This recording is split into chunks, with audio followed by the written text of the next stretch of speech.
Break के बाद एक बार फिर से आपका स्वागत है। हम बात कर रहे नहीं रहे मनमोहन सिंह। भारत के पूर्व प्रधानमंत्री मनमोहन सिंह का निधन हुआ है। 92 वर्ष की आयु में उन्होंने आखिरी सांस ली है। एम्स में उन्होंने आखिरी सांस ली है। आपको बता दें, एम्स में उनकी बेटी मौजूद है। कांग्रेस के तमाम दिग्गज नेताओं का एम्स पहुंचना जारी है। देश के तमाम नेताओं ने, चाहे वो भारतीय जनता पार्टी के हों, कांग्रेस के हों या अलग अलग दलों के नेताओं ने शोक संवेदना व्यक्त की है प्रधानमंत्री मनमोहन सिंह के निधन पर। और पूरा देश इस शोक संवेदना व्यक्त कर रहा है पूर्व प्रधानमंत्री मनमोहन सिंह के निधन पर। वहीं एम्स में लगातार दिग्गज नेताओं का पहुंचना जारी है। कांग्रेस ने अपने फिलहाल के सभी कार्यक्रम निरस्त कर दिए हैं। कल कर्नाटक के बेलगावी में होने वाली चुनावी जो रैली थी कांग्रेस की, वो निरस्त कर दी गई है। राहुल गांधी दिल्ली वापस लौट रहे हैं। प्रियंका गांधी एम्स में मौजूद हैं और कांग्रेस के तमाम दिग्गजों का एम्स पहुंचना जारी है। तो भारत के पूर्व प्रधानमंत्री मनमोहन सिंह का निधन हुआ है। 92 वर्ष की आयु में एम्स में उन्होंने आज आखिरी सांस ली है। हमारे साथ विशेष संवाददाता अखिलेश जी हमारे साथ बने हुए हैं। अखिलेश जी, आपके पास आएंगे। अखिलेश जी, हम मनमोहन सिंह जी के कार्यों की जब बात करते हैं, उनके कार्यकाल की जब हम बात करते हैं, तमाम ऐसे काम हैं जिनके लिए हम मनमोहन सिंह को याद करते हैं और आगे भी करते रहेंगे। पूरा देश उनको याद करता रहेगा। और इस बीच पीएल पुनिया क्या कुछ कहना है, सुनाते हैं। तो पीएल पुनिया क्या कुछ कह रहे हैं, अपने दर्शकों को सुनाते हैं। ये और व्यक्तिगत रूप से मेरे लिए भी समाचार है कि डॉक्टर मनमोहन सिंह जी, पूर्व प्रधानमंत्री, वो हम लोगों के बीच में नहीं रहे। डॉक्टर मनमोहन सिंह जी को बहुत नजदीक से मैंने देखा है। बहुत ही सहृदय व्यक्ति थे और हमेशा एक साधारण बात से करते करते भी बहुत ऊंचाइयों तक की बात वो कहते थे, कहे जाते थे। देश को जो आर्थिक संकट जो 90s का था, उससे उबारने का काम है, वित्त मंत्री की हैसियत से उतारने का काम उन्होंने किया। और मैं समझता हूं कि उन जैसे व्यक्ति की काबिलियत वाला व्यक्ति ही इस काम को कर सकता था। और आर्थिक संकट से उबरने के साथ आगे तक एक महान शक्ति बना देना, आर्थिक दृष्टि से एक देश का सशक्तिकरण करना, ये भी उनकी नीतियों की वजह से ये सब कुछ संभव हो सका है। और देश हमेशा हमेशा उनको याद करेगा। जो साधारण व्यक्ति, गरीब व्यक्ति, हमेशा हमेशा उनको याद करेगा। जिस तरीके से उनके कार्यकाल में अनेक कानून बनाए जो गरीबों से संबंध रखते थे। मनरेगा का कानून आया, भोजन का अधिकार, 2 रुपए किलो गेहूं, 3 रुपए किलो चावल। सम्मान के साथ में कोई कह सकता है कि मैं कोई खैरात में थोड़ी है, भीख थोड़ी है, मैं तो खरीद रहा हूं। 2 रुपए किलो गेहूं, 3 रुपए किलो चावल, ये उन्होंने किया। जो शिक्षा का अधिकार है उसका किया। किसानों के लिए जो भूमि अधपति के संबंधित जो कानून बनाया, एक सही कंपनसेशन का अधिकार के रूप में उन्होंने कानून अपने कार्यकाल में लेके आए। तो अनेक अनेक ऐसे उदाहरण दिए जा सकते हैं जो इस महान अर्थशास्त्री देश के सपूत पूर्व प्रधानमंत्री ने लिए हैं और हमेशा याद किए जाएंगे। सर, ऐसे बहुत से लम्हे होंगे, यादें होंगी जो आपने उनके साथ बिताए जब आप उनसे मिले। ऐसी कुछ यादें आप शेयर करना चाहते हैं जो आप उनसे मिले? देखिए, वो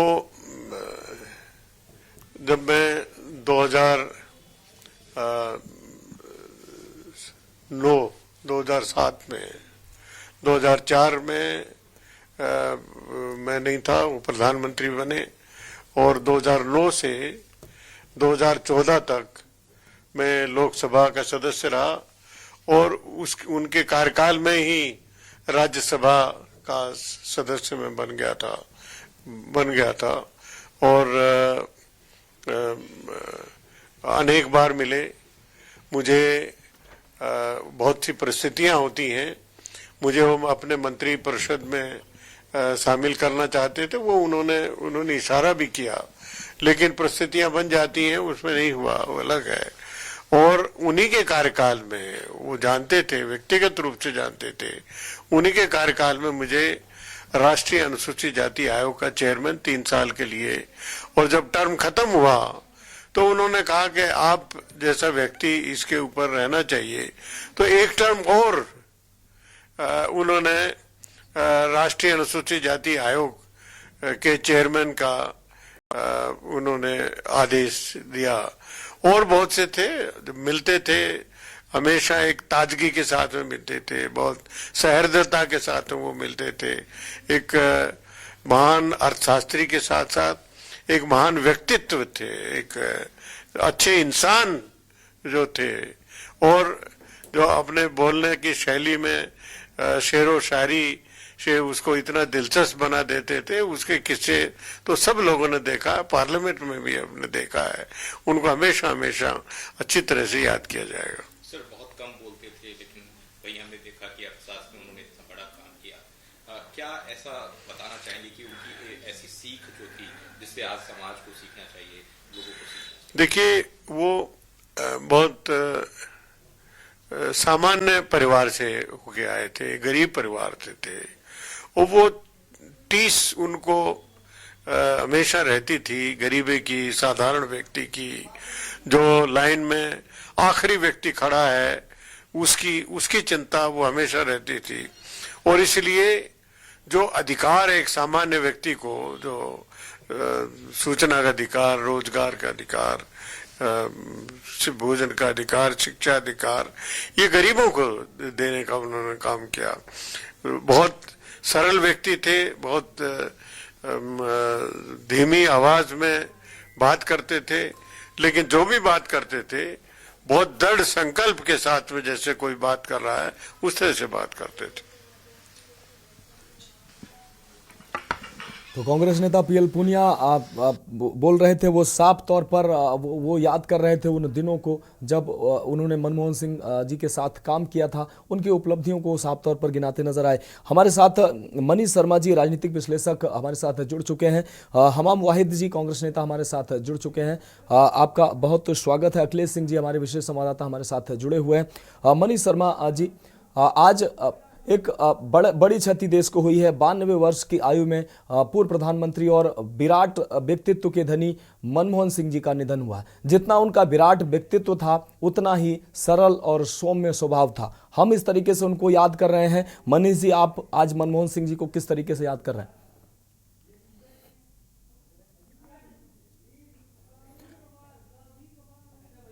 सर, अनम्यूट कर लीजिए अपने फोन को। जी, मेरी आवाज जा रही है ना? बिल्कुल सर, आप अपनी बात रखिए। ये बहुत दुखद है सर, आपको रोकेंगे, सर आपको रोकेंगे। इस बीच गुलाम नबी आजाद क्या कुछ कह रहे हैं, हम सुनाते हैं। की वजह से जा रही थी तो भारत मनमोहन सिंह जी के फाइनेंस मिनिस्टर नेतृत्व में बहुत आगे बढ़ा। उन्होंने एक नई पॉलिसी, इकोनॉमिक पॉलिसी लाई, इकोनॉमिक लिबरलाइजेशन की पॉलिसी लाई, जिससे भारत बहुत आगे बढ़ा और अभी भी आगे जा रहा था। वो हमेशा नॉन इंटरफियरिंग प्राइम मिनिस्टर भी रहे, शरीफ प्राइम मिनिस्टर भी रहे, ईमानदार प्राइम मिनिस्टर भी रहे, और विपक्ष के साथ उनके जो संबंध रहे वो भी हमेशा बड़े मुद्र संबंध रहे। मुझे उनके साथ कुलीग रहने का मौका भी 5 साल मिला, जब हम दोनों मंत्री थे 91 से 96 तक, और मुझे उनके अंडर मिनिस्टर काम करने का मौका भी मिला 2004-2005 में, जब वो प्रधानमंत्री थे, और उसके बाद 2009 से लेकर 2014 तक स्वास्थ्य मंत्री के रूप में मैंने उनके अंडर काम किया। तो हमेशा अच्छी सलाह देते थे और इंटरफेयर नहीं करते थे, लेकिन सलाह जरूर अच्छी देते थे। तो मैं तो हमेशा हम दोस्त भी अच्छे रहे और वो अच्छे प्रधानमंत्री भी मेरे साथ रहे, मैं कभी उनको भुला नहीं सकता। मनमोहन से, अल्लाह से मैं यही दुआ करता हूँ कि उनकी आत्मा को शांति दे और उनकी मिसेस को और उनके बच्चों को ये इतना बड़ा सदमा बर्दाश्त करने की हिम्मत अल्लाह ताला दे दे। तो कांग्रेस के पूर्व नेता गुलाम नबी आज़ाद को साफ तौर पर आप सुन रहे थे और वो साफ तौर पर कह रहे थे कि उनके साथ जो बीता हुआ समय था वो बहुत शानदार था। और हमारे साथ मेहमान जुड़े हुए हैं, सीधा मनीष शर्मा जी आपके पास आएंगे। 10 साल तक मनमोहन सिंह जी ने देश का प्रतिनिधित्व किया, एक बड़े अर्थशास्त्री के रूप में मुश्किल के दौर में देश की इकोनॉमी को संभाला, एक विराट व्यक्तित्व लेकिन उतना ही सरल स्वभाव। कैसे याद कर रहे हैं आप मनमोहन सिंह जी को? सर जी जी जी ये हम लोग के बहुत ये चिंता की बात है, बहुत दुखद है ये जी। और उन्होंने ये सोचा था कि 90 के बाद के दौर में उन्होंने सोचा था कि सरकार को सारा चीजों को निजी सरकार नहीं चलाए, निजी हाथों में ले जाया जाए, इसको थोड़ा व्यापक किया जाए। उन्होंने बहुत एक प्लान किया था 90 के बाद के दौर में कि इकोनॉमी को उन्होंने थोड़ा सा वो किया, ब्रॉडर किया जी। और वो ये सोच रहे थे कि सरकारी और निजी सारी चीजों को एक साथ लाया जाए और वो उसमें बहुत सारा उसमें उन्होंने प्रयोग किया। जैसे एक तरफ उन्होंने किया कि निजी क्षेत्रों को भी लाए साथ में,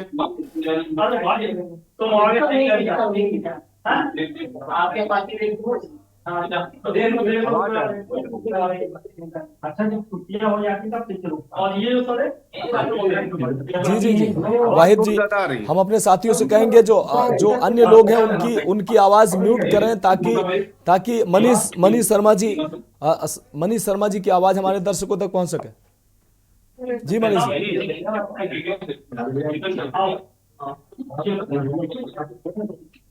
बहुत आवाज आ रही है सर। जी जी जी मनीष जी, हम अपने साथियों से कहेंगे अन्य लोगों की आवाज म्यूट करें ताकि मनीष जी की आवाज हमारे दर्शकों तक मिल सके। जी 90 के दौर में एक तो ये समझना चाहिए कि वो मनमोहन सिंह ने एक बार एक काम किया है ये कि वो देश के सामने जो संकट था उसको उन्होंने ये किया कि निजी और सरकारी सहयोग को एक साथ लाया जाए जी। 90 के दौर पर उन्होंने बहुत जबरदस्त प्रयोग किया और वो एक दिमाग में रखते थे कि बेसिकली उन्होंने ये क्या किया, नरेगा लाए वो लेकर के, वो बहुत सारी चीजों को लेके आए, जैसे निजी सहयोग को भी बढ़ाया और सरकारी प्रयास को भी बढ़ाया। तो वो एक जबरदस्त उनका एक प्रयास था। तो पहली बार हम लोगों ने देखा 90 के बाद पहली बार देखा हमने कि कोई ऐसा वित्त मंत्री, कोई ऐसा प्रधानमंत्री आया जो निजी और सरकारी को एक केंद्र में रखना चाहता था। ये बार बार अभी के दौर में उन्होंने बोलना शुरू किया था। अभी जब वो प्रधानमंत्री नहीं थे तब उन्होंने बोलना शुरू किया कि ये निजी और सरकारी सहयोग से आगे बढ़ गई बात। ठीक है, बात कहां बढ़ गई है? बात ये बढ़ गई है कि कोई चीज सरकारी नहीं रहनी चाहिए, सब निजी हाथों में जाना चाहिए। तब उनका नरेगा और तो उनका जितना भी उनका सामाजिक सहयोग था वो सब खत्म करने की कोशिश की गई। ठीक है, और मनमोहन सिंह जाते जाते ये कह रहे थे, बार बार कह रहे थे कि भाई ये केवल निजी नहीं चाहिए, बार बार ये कह रहे थे केवल सरकारी नहीं चाहिए। ठीक है मनीष जी, मनीष जी आज मनीष जी आज उनको याद करने का दिन है। मनीष जी आज उनको याद करने का दिन है जी। ये उनके लिए अफसोसनाक बात ये है उनके लिए कि वो जो कह रहे थे कि संतुलन चाहिए सरकारी और निजी का, वो आज टूट गया है। ये अफसोसजनक बात है। ठीक है मनीष जी, आते हैं आपके पास। उनको श्रद्धांजलि देने का मतलब ये है कि निजी और सरकारी सहयोग को और बढ़ाना चाहिए। ठीक है मनीष जी, आते हैं और इस पर लंबी चर्चा होगी, लेकिन अभी का जो समय है उनको श्रद्धांजलि देने का समय है। उन्होंने क्या अपेक्षाएं की, इस पर हम बाद में बात करेंगे। हमाम वाहिद जी कांग्रेस नेता हमारे साथ जुड़े हुए हैं। हमाम वाहिद जी एक शानदार व्यक्तित्व का नेतृत्व उन्होंने 10 साल देश को दिया और उनकी नीतियों की जब बात होती है, उन्होंने भोजन की गारंटी देश को दिया, शिक्षा की गारंटी, रोजगार के लिए मनरेगा, सूचना का अधिकार, आधार का इम्प्लीमेंटेशन, तमाम वो काम है जिनके लिए मनमोहन सिंह जी को देश सदैव याद करेगा। आप कैसे याद कर रहे हैं हमाम वाहिद जी? अनम्यूट कर लीजिए हमाम वाहिद सर, फोन सर अपना अनम्यूट कर लीजिए। रूप से ये राष्ट्र के लिए एक बहुत बड़ी अपूर्णीय क्षति है और आज देश के करोड़ों लोग, हम सभी लोग के लिए ये दुख की घड़ी है। मनमोहन सिंह की शख्सियत, उनका व्यक्तित्व शब्दों में बयान नहीं किया जा सकता और हम जैसे एक साधारण कार्यकर्ता के लिए तो बिल्कुल भी असंभव है जी। क्योंकि डॉक्टर सिंह ने सभी समाज के लिए, सभी वर्ग के लिए जिस प्रकार से उन्होंने काम किया और सबसे बड़ा उनका जो व्यवहार थी, शालीनता था, विनम्रता। ठीक है हमाम वाहिद जी आपको रोके। इस दौरान कांग्रेस नेता हरीश रावत जी क्या कुछ कहना सुनाते हैं अपने दर्शकों को? लेने की दृढ़ता के लिए हमेशा याद किए जाएंगे, जिनकी बुद्धिमत्ता ने भारत को एक बड़ी आर्थिक शक्ति बनने के रास्ते पर डाला। जब वो वित्त मंत्री थे उस समय भी जो निर्णय उन्होंने लिए, वो निर्णय एक साहसिक वित्त मंत्री ही ले सकता था और साहसिक प्रधानमंत्री के सानिध्य में ले सकता था। और वो निर्णय डॉक्टर मनमोहन सिंह जी ने लिए और देश जब बर्बादी के कगार पर था आर्थिक रूप से, उससे बाहर निकल करके आया और आगे के रास्ते बने। जब वो प्रधानमंत्री बने तो उन्होंने आर्थिक रूप से भारत को दृढ़ बनाने की अपनी नीतियों को तो क्रियान्वित किया ही किया, उसके साथ साथ आम जन को भी अधिकार दिया। सार्वजनिक जीवन में स्वच्छता की बात जो करते हैं, उनके कार्यकाल में आरटीआई, उनके कालखंड में ये मनी लॉन्ड्रिंग के खिलाफ जो कानून है, सख्त कानून, वो उनकी देन है, उनकी सरकार की देन है।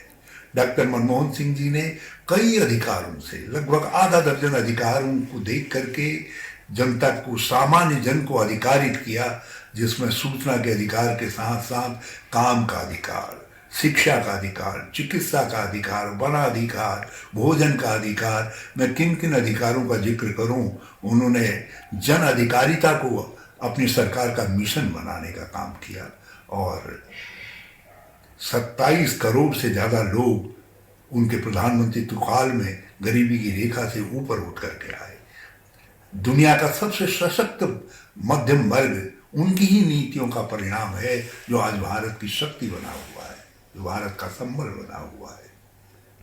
कांग्रेस के लिए वो एक बहुत बड़े मार्गदर्शक थे और सोनिया जी के साथ मिल करके और आज खड़गे जी और राहुल जी के साथ खड़े होकर के वो पार्टी को निरंतर मजबूत कर रहे थे। हर पल उनके पास पार्टी सलाह के ले जाती थी। और कांग्रेस की तो अपूर्णीय क्षति है ही है, मगर कांग्रेस के साथ भारत को हमेशा याद आएंगे। भारत ने अपने एक बड़े रत्न पुत्र को खो दिया है, वास्तविक अर्थों में एक भारत रत्न को खो दिया है। डॉक्टर मनमोहन सिंह जी, आप हम सब लोगों को बहुत याद आएंगे, देशवासियों। और इस बीच उत्तर प्रदेश के मुख्यमंत्री योगी आदित्यनाथ ने ट्वीट कर श्रद्धांजलि व्यक्त की है। पूर्व प्रधानमंत्री एवं प्रख्यात अर्थशास्त्री डॉक्टर मनमोहन सिंह का निधन अत्यंत दुखद एवं भारतीय राजनीति के लिए अपूर्णीय क्षति है। इन शब्दों के साथ अपनी श्रद्धांजलि मुख्यमंत्री योगी आदित्यनाथ ने दी है। तो लखनऊ से एक खबर आपको दिखा रहे, मुख्यमंत्री योगी आदित्यनाथ ने दुख व्यक्त किया है। पूर्व प्रधानमंत्री मनमोहन सिंह जी का निधन जो है वो देश के लिए बड़ी क्षति है, ये बात मुख्यमंत्री योगी आदित्यनाथ ने लिखी है। उनका निधन भारतीय राजनीति में अपूर्णीय क्षति है। वित्त मंत्री पीएम के रूप में उन्होंने देश की महत्वपूर्ण सेवा की। इस वक्त की अहम खबर आपको लखनऊ से दिखा रहे हैं। उत्तर प्रदेश के मुख्यमंत्री योगी आदित्यनाथ ने ट्वीट कर मनमोहन सिंह जी को श्रद्धांजलि दी है। उन्होंने कहा वित्त मंत्री और प्रधानमंत्री के रूप में उनकी जो सेवाएं थी वो देश के लिए अतुलनीय थी। और ये मुख्यमंत्री योगी आदित्यनाथ का ट्वीट है। वित्त मंत्री और प्रधानमंत्री के रूप में उन्होंने देश की शासन व्यवस्था में महत्वपूर्ण भूमिका निर्वहन किया, ये उन्होंने लिखा और उनको विनम्र श्रद्धांजलि, इन शब्दों के साथ उन्होंने विनम्र श्रद्धांजलि दी है। तो इससे पहले हम कांग्रेस नेता और पूर्व सीएम हरीश रावत को सुना रहे थे। हरीश रावत भी अपने उस समय को याद कर रहे थे जब मनमोहन सिंह जी के साथ उन्होंने काम किया था, उनकी कार्यशैली की वो प्रशंसा कर रहे थे। और हमारे साथ मेहमान जुड़े हुए हैं, मनीष शर्मा जी हमारे साथ जुड़े हुए हैं। हमाम वाहिद जी, आप अपनी बात कंप्लीट करिए, बीच में डिस्टर्ब हुआ आपका। मनोज जी, निश्चित रूप से ये बहुत बड़ी क्षति है। हम मनमोहन सिंह के व्यक्तित्व को शब्दों में नहीं पिरो सकते जी। हैं। जिस प्रकार से उन्होंने देश के सभी समाज, सभी वर्ग के लिए काम किया, किसानों को स्वावलंबी बनाने के लिए किसानों का कर्जा माफ किया, अल्पसंख्यकों के कल्याण के लिए उन्होंने 15 सूत्री कार्यक्रम, जिससे अल्पसंख्यकों के शिक्षा से लेकर समाज में तमाम तरीके से उनके सशक्त निर्माण हुआ। और इस तरीके से सूचना का अधिकार हो, शिक्षा का अधिकार हो, तमाम अधिकारों से देश की जनता को उन्होंने देने का काम किया। तो उनके कामों की जो फहरिस्त है वो बहुत लंबी है। और सबसे बड़ी बात जो है उनकी शालीनता था, खामोश मिजाजी थी। पक्ष और विपक्ष को लेकर किसी भी तरीके का वो असंतोष नहीं रहता था। और उनकी संसदीय प्रणाली में जिस प्रकार का उनका व्यवहार रहता था, वो सत्ता पक्ष से लेकर विपक्ष के तमाम सांसद उसकी प्रशंसा करते थे। तो आज उनका हम सबके बीच में जाना, हम सबके बीच से जाना देश के लिए, हम सब के लिए, कांग्रेस परिवार के लिए बहुत ही दुखद है, चिंता का विषय है। निश्चित रूप से हमाम वाहिद जी आप हमारे साथ जुड़े रहिए। हमारे साथ विशेष संवाददाता अखिलेश सिंह जी हमारे साथ दिल्ली से लगातार जुड़े हुए हैं, पल पल की अपडेट अखिलेश जी हमें दे रहे हैं। अखिलेश जी, अगर मनमोहन सिंह जी की बात करें, नेहरू की जो नीति थी 1991 में, उन्होंने नेहरू की आर्थिक नीति को चुनौती दी थी, उसको उन्होंने पलट दिया था। नरसिम्हा राव की सरकार के दौरान की हम बात कर रहे हैं, क्या कहेंगे आप? अखिलेश जी अनम्यूट कर लीजिए फोन। अखिलेश जी फोन को अनम्यूट कर लीजिए। अखिलेश जी अपने फोन को अनम्यूट कर लीजिए ताकि आपकी आवाज दर्शकों को मिल सके।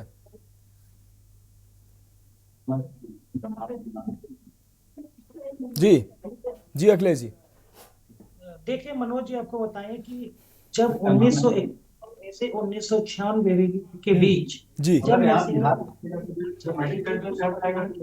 बतौर वित्त मंत्री डॉक्टर मनमोहन सिंह कार्यभार देखे, उस दौरान कहा जाता है कि भारत ही नहीं, दुनिया के तमाम ऐसे देश थे जो मंदी को झेलने की कगार पर पहुंच रहे थे। मंत्री के तौर पर डॉक्टर मनमोहन सिंह मिले थे और डॉक्टर मनमोहन सिंह ने वित्त मंत्री के दौर पर भारत को उस आर्थिक मंदी के दौर से गुजर रहे थे, उसको एक नई पटरी पर ले जाके खड़ा किया और एक नई नींव डालने का काम किया, जो आर्थिक क्षेत्र में भारत को और उस मंदी के दौर से बाहर ले जाके आर्थिक तौर पर मजबूत करने का काम किया, जो 1991 से लेकर 1996 के बीच वो डॉक्टर मनमोहन सिंह ने वित्त मंत्री के तौर पर जो नींव डाली, वो आज भी भारत के लिए एक विशाल नींव के तौर पर देखी जा सकती है। और उसी बुनियाद पर भारत आगे बढ़ रहा है, आर्थिक तौर पर मजबूत हो रहा है और आर्थिक तौर पर स्वावलंबी भी बन रहा है।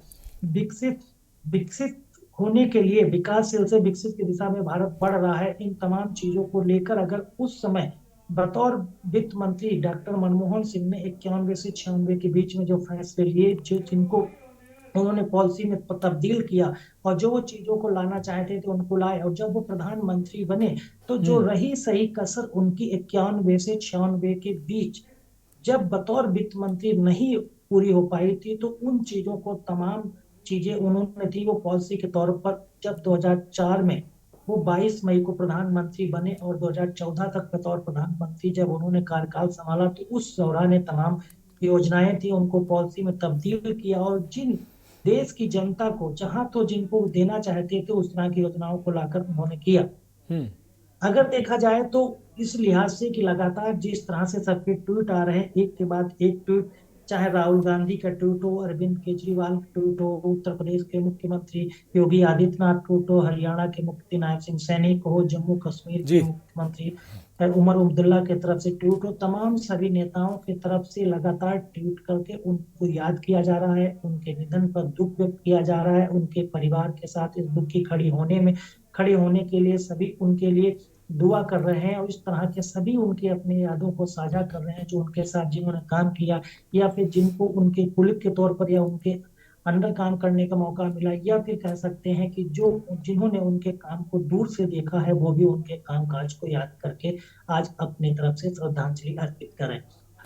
डॉक्टर मनमोहन सिंह के कार्यकाल को हर तरह से देखा जाएगा, और खासकर कह सकते हैं कि विपक्ष उस दौर में जो हुआ करता था, जब डॉक्टर मनमोहन सिंह प्रधानमंत्री हुआ करते थे, तो जो फैसले लिया करते थे उन फैसलों को उस समय का विपक्ष भले ही विरोध करता था, लेकिन जब वो आज के दौर में वो सत्ता संभाल रहा है तो उन्हीं योजनाओं को, उन्हीं पॉलिसियों को सिर माथे लगाकर भले उनका नाम परिवर्तित कर रहा हो और आगे बढ़ा रहा हो, तो कह सकते हैं कि डॉक्टर मनमोहन सिंह के तौर पर जो बतौर प्रधानमंत्री उन्होंने जिन जिन कदमों को आगे बढ़ाया, जिन पॉलिसी और योजनाओं को वो लेकर आए, जिनको आगे बढ़ाने का, पास करने का और जनता को ग्राउंड तक ले जाने का काम किया, कुछ ऐसी पॉलिसीज थी जिनको वो धरातल पर उतारने में नाकाम रह पाए, या जो पॉलिसी उन तैयार कर रहे थे, लागू करने की आगे प्लानिंग कर रहे थे, उनको धरातल पर उतारना चाहते थे, उन पॉलिसियों को, उस समय की पॉलिसियों की आज की सरकारों ने कई तरीकों से बदलाव करके उनको उतारा है। तो कह सकते हैं कि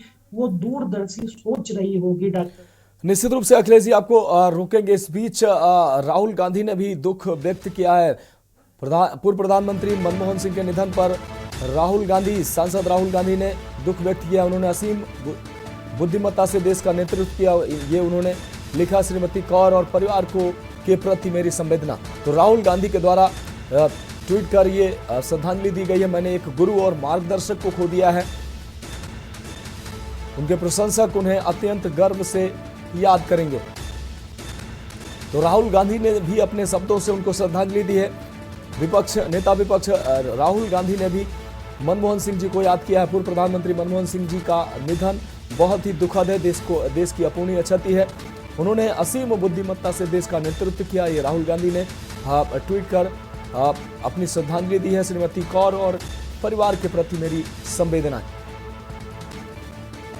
तो कांग्रेस महासचिव और सांसद राहुल गांधी ने भी मनमोहन सिंह को अपनी श्रद्धांजलि दी है, ट्वीट कर उनको याद किया और उनको श्रद्धांजलि दी। श्रीमती कौर और परिवार के प्रति मेरी संवेदना है, ये उन्होंने लिखा। तो ये ट्वीट है जिसमें उन्होंने तमाम चित्रों को दर्शाया है, जिन चित्रों में वो मनमोहन सिंह जी के साथ नजर आ रहे हैं, उनके साथ वो उनके साथ बिताया हुआ जो समय है उसको ये ट्वीट अपने दर्शकों को हम दिखा रहे हैं। उन्होंने तमाम तस्वीरें भी पोस्ट की हैं, जिन तस्वीरों में वो मनमोहन सिंह जी के साथ नजर आ रहे हैं, और आज इन्हीं तस्वीरों के साथ उन्होंने उनको श्रद्धांजलि दी है अपने शब्दों से, और इन तस्वीरों से मनमोहन सिंह जी को श्रद्धांजलि दी है। परिवार के प्रति भी उन्होंने शोक व्यक्त किया। उन्होंने कहा, श्रीमती कौर और परिवार के प्रति मेरी संवेदनाएं। उन्होंने असीम बुद्धिमत्ता से देश का नेतृत्व किया, ये बात राहुल गांधी ने मनमोहन सिंह जी के लिए कही। तो कांग्रेस के साथ ही राजनीति के तमाम दिग्गज, देश के सभी राजनीतिक दलों के नेताओं ने पूर्व प्रधानमंत्री मनमोहन सिंह के निधन पर उनको याद किया, उनको शोक संवेदना व्यक्त की है, उनको श्रद्धांजलि दी है।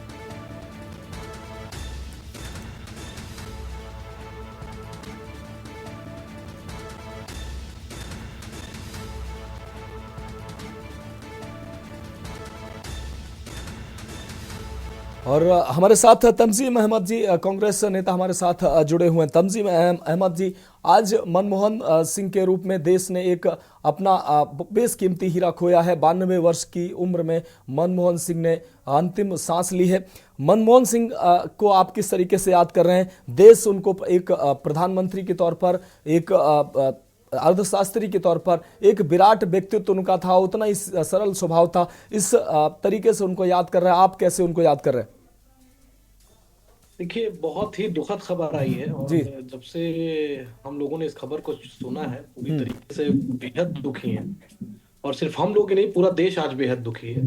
And I think it's an irreparable loss for the nation. और जिस तरीके का उनका कद रहा है, जिस तरीके से उनका कैरेक्टर रहा है पूरा, वो एक आप देख सकते हैं कि किस तरीके की चुनौतियों में देश था जब वो देश के वित्त मंत्री बने, और किस तरीके से उन चुनौतियों को पार पाते हुए उन्होंने देश को खड़ा किया, देश को एक रास्ता दिखलाया, देश को एक राह दिखलाई, जिससे देश बुलंदियों की तरफ बढ़ा। तो it's an irreparable damage for us, और निश्चित रूप से हम सब बेहद दुखी हैं, बेहद व्यथित हैं। और कांग्रेस पार्टी के लिए उनका जो प्रधानमंत्री का पूरा कार्यकाल रहा है वो ऐतिहासिक रहा है। और वो हमेशा स्वर्णिम अध्याय के रूप में लिखा जाएगा। उनका वित्त मंत्री के रूप में उनके जो कार्य है देश के लिए उन्होंने किया, प्रधानमंत्री के रूप में उन्होंने ऐतिहासिक कार्य किया जो आज भी नजीर बनी हुई है, वो हमेशा गोल्डन एरा के रूप में लिखा जाएगा। एक बेहद शानदार नेता, बेहद शानदार व्यक्तित्व और बेहद शानदार वित्त मंत्री, उससे भी शानदार प्रधानमंत्री। तो उनका पूरा जो जीवन रहा है देश के लिए समर्पित रहा है, देश के लिए उन्होंने अपना सर्वोच्च दिया, और निश्चित रूप से आज वो हमारे बीच नहीं रहे और ये बेहद दुख का विषय है, बेहद कष्टदायक है। और हम लोग उनके आत्मा की शांति के लिए प्रार्थना करते हैं, उनको विनम्र श्रद्धांजलि देते हैं, और निश्चित रूप से देश के लिए बहुत बड़ा नुकसान है। हाँ, निश्चित रूप से तमजीद अहमद जी, राहुल गांधी जी ने भी ट्वीट कर उन्होंने कहा कि एक अभिभावक, एक गुरु को हमने खोया है। पार्टी में वो निश्चित रूप से अभिभावक की भूमिका में थे और उनके शासनकाल की तमाम नीतियों की जो है वो चर्चा होती है, देश और दुनिया में चर्चा होती है। देश को उन्होंने सूचना का अधिकार दिया, शिक्षा का अधिकार दिया, भोजन की गारंटी दी, तमाम ऐसी योजनाएं चलाई जिसके लिए उनको सदैव याद किया जाएगा, स्वर्णिम अक्षरों में उनका नाम इंगित रहेगा। निश्चित रूप से, और सिर्फ देश को ही नहीं, उन्होंने दुनिया को भी रास्ता दिखलाया। If you remember, Barack Obama ji ने भी उनको अपना गुरु कहा था। Being as the president of the United States, he said him as a guru for him. तो ये बहुत बड़ी चीजें थी। देश के साथ साथ उन्होंने दुनिया को भी बहुत सारे वित्तीय एस्पेक्ट से बहुत सारे रास्ते दिखलाए, दुनिया ने उनको फॉलो किया। और निश्चित रूप से as a person, as a politician, as a finance minister, as a prime minister, उन्होंने सारे रोल को हूबहू, बोलते जरूर कम थे लेकिन जो उनका काम था, जो उनका एक्शन था, वो बोलता था। इनफैक्ट आज भी देश उन्हीं की जो कलम से जो लिखी गई इबारत थी उसी को पढ़ रहा है, उसी रास्ते पे चल रहा है। तो ये बहुत कम लोग ऐसे बिरले होते हैं जो जबान से कम बोलते हैं लेकिन उनका जो काम होता है वो बोलता है। तो निश्चित रूप से मनमोहन सिंह जी तो हमारे बीच आज नहीं रहे, लेकिन जब तक ये देश है, जब तक ये दुनिया है, हमेशा मनमोहन सिंह का नाम, मनमोहन सिंह का कार्यकाल हमेशा स्वर्णिम अक्षरों में ही लिखा जाएगा कि देश को ऐसा नेता मिला था कि चुनौतियों में देश शायद सबसे गंभीर वित्तीय चुनौती में गुजर रहा था जब मनमोहन सिंह जी ने उस चैलेंज को एक्सेप्ट किया। बहुत सारे लोग छोड़ देते, चैलेंज को भी एक्सेप्ट नहीं करते। Manmohan Singh was such A lion heart man, such a brave heart man, जिन्होंने उस चुनौती को एक्सेप्ट किया।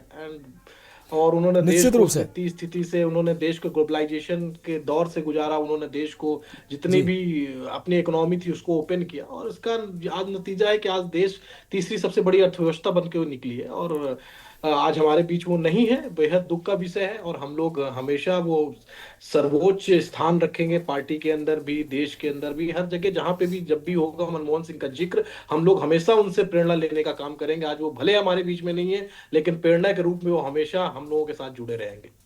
हाँ, निश्चित रूप से तमजीद अहमद जी हमारे साथ जुड़े रहिए। मनीष शर्मा जी, आपके पास आएंगे। मनीष शर्मा जी, वो दौर था जब मनमोहन सिंह जी प्रधानमंत्री थे, उस दौर में कांग्रेस का शासन था, तमाम आरोप सरकार पर लगे, तमाम घोटालों के आरोप सरकार पर लगे, कोयला घोटाला, तमाम घोटालों, उनका हम नाम नहीं लेना चाहेंगे लेकिन तमाम घोटाले। लेकिन मनमोहन सिंह जी की छवि पर कभी कोई दाग, उनके व्यक्तित्व पर कोई कभी दाग नहीं लगा। एक कहावत होती है कि काजल की कोठरी में कोहू सयानो जाए, एक लीक काजल की लागी है सो लागी है, लेकिन मनमोहन सिंह जी के ऊपर कभी वो कालिख नहीं लगी, वो हमेशा बेदाग रहे।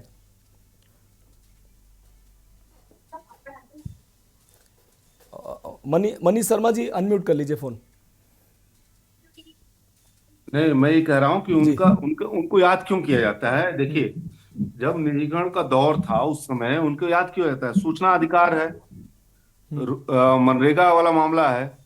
ये देखिए, ये अपने आप में पूरे देश के अंदर मनमोहन सिंह को याद क्यों किया जाएगा?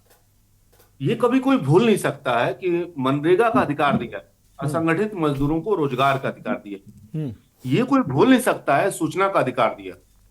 ये कोई भूल नहीं सकता है कि सच्चर कमेटी बैठाई और उसने बोला कि माइनॉरिटी सबसे दलितों से भी बुरी स्थिति में है। आप ये देखिए, रंगनाथ कमेटी बनाया कि माइनॉरिटी को भी उसको अधिकार देना चाहिए। एक तो ये आपको समझिए पहले, ये मनमोहन के दौर का ही मसला है। तो ये कभी मनमोहन को, जो भी जनता को अधिकार देना चाहता है, जनता के पक्ष में खड़ा, लोकतंत्र को नीचे तक ले जाना चाहता है, तो वो मनमोहन साहब को कैसे भूल सकता है? एक तो बात ये समझिए। दूसरी बात, जब वो प्रधानमंत्री नहीं थे तब आप देखिए, मैंने देखा जब कोविड का दौर था उन्होंने बहुत एक बहुत एक इकोनॉमिस्ट की तरह उन्होंने उसकी आलोचना की। नोटबंदी की उन्होंने बहुत सीरियस आलोचना की। जीएसटी की उन्होंने बहुत सीरियस आलोचना की। मेरा एक कहना है कि उनके साथ एक ही बात हो सकती है, उनके साथ एक ही आलोचना कर सकते हैं कि उन्होंने निजीकरण के पक्ष में, जो उदारीकरण का था उसके पक्ष में आप खड़े हो गए, लेकिन उन्होंने एक उसके साथ ये किया, उन्होंने उस दौर में देश के सामने जो संकट था उन्होंने कहा कि नहीं, निजीकरण होना चाहिए। उसकी आप आलोचना कर सकते हैं, उसके साथ असहमत और सहमत हो सकते हैं, लेकिन उन्होंने दूसरा रास्ता ये लिया कि मनरेगा चलेगा, सूचना का अधिकार चलेगा, वो आप देखिए रंगनाथ कमेटी बनेगी, सच्चर कमेटी बनेगी, ये सारा भोजन का अधिकार बनेगा, ये सब तो मनमोहन काल में है। आप ये आलोचना कर सकते हैं कि वो उन्होंने निजीकरण को लाने में उन्होंने उनका योगदान है, ठीक है, उस पर आप बात कर सकते हैं, एक बात जी, तो उस पर आप सोच सकते हैं, उस पर वो अलग बात है। लेकिन जब वो प्रधानमंत्री नहीं रहे जी, जब मोदी काल आया, तब उन्होंने आपने ध्यान दिया होगा, कोविड की इतनी बेहतरीन क्रिटिक,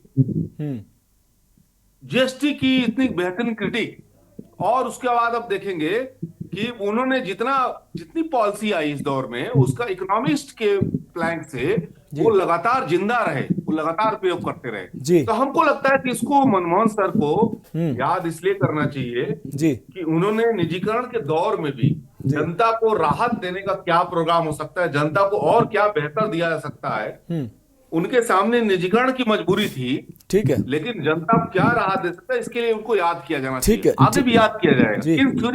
किस थ्योरी आई थी जब पूंजीवादी दौर में, 40 के दौर में, 50 के दौर में, आपने ध्यान दिया होगा, जी। किस थ्योरी क्या थी, वो स्टेट को, ये पूंजीवादी स्टेट को ये कह रही थी कि भैया ठीक है, आप निजीकरण करो, सारा चीज करो, लेकिन जनता को राहत देने का आपके पास क्या प्रोग्राम है।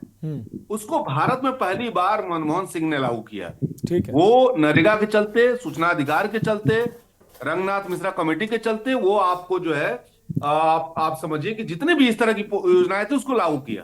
तो मुझको लगता है आज मोदी काल के दौर में मनमोहन सिंह को याद करने का मतलब क्या है, उनको याद करने का मतलब ये है कि आज के दौर में सारे राहत खत्म किए जा रहे हैं और सारा चीज निजीकरण के हिस्से में दिया जा रहा है। मनीष जी आते हैं आपके पास। मनीष जी, हमारे साथ अखिलेश जी, हमारे विशेष संवाददाता जुड़े हुए हैं। अखिलेश जी, राजनीति में सुचिता की बात जब की जाती है, मनमोहन सिंह जी का नाम ऐसे समय में जब राजनीति में, अभी हमने जिक्र किया कि राजनीति को जब काजल की कोठरी कहा जाता, सरकार, वो प्रधानमंत्री रहे, उस दौरान तमाम आरोप सरकार पर लगे, तमाम घोटालों के आरोप लगे, उस दौरान भी व्यक्तिगत आरोप कभी प्रधानमंत्री रहते हुए मनमोहन सिंह जी के ऊपर नहीं लगे, प्रधानमंत्री न रहने के बाद भी उन पर कभी व्यक्तिगत आरोप नहीं लगे, वो काजल की कोठरी से भी साफ सुथरे निकले, कभी उन पर कोई दाग नहीं लगे।